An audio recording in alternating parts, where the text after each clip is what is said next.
On the third day, Esther put on her royal robes and stood in the inner court of the palace across from the king's quarters. The king was sitting on his royal throne in the royal courtroom, facing the entrance. As soon as the king saw Queen Esther standing in the court, she found favour in his sight. The king extended the gold sceptre in his hand toward Esther, and she approached and touched the tip of the sceptre. "What is it, Queen Esther?" the king inquired. "What is your request? Even up to half the kingdom it will be given to you." "If it pleases the king," Esther replied, "may the king and Haman come today to the banquet I have prepared for the king."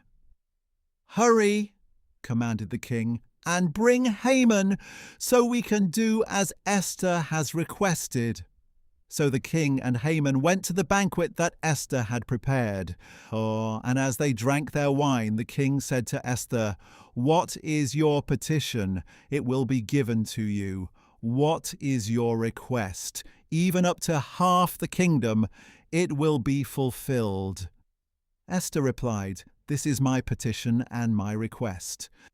If I have found favour in the sight of the king, and if it pleases the king to grant my petition and fulfill my request, may the king and Haman come tomorrow to the banquet I will prepare for them.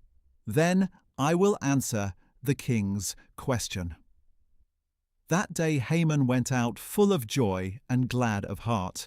At the king's gate, however, he saw Mordecai, who did not rise or tremble in fear at his presence, and Haman was filled with rage toward Mordecai.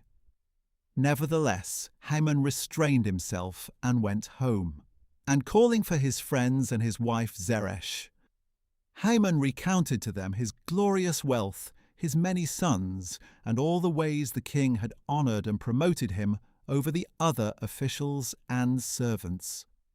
What is more, Haman added, "Queen Esther invited no one but me to join the king at the banquet she prepared, and I am invited back tomorrow along with the king. Yet none of this satisfies me as long as I see Mordecai the Jew sitting at the king's gate."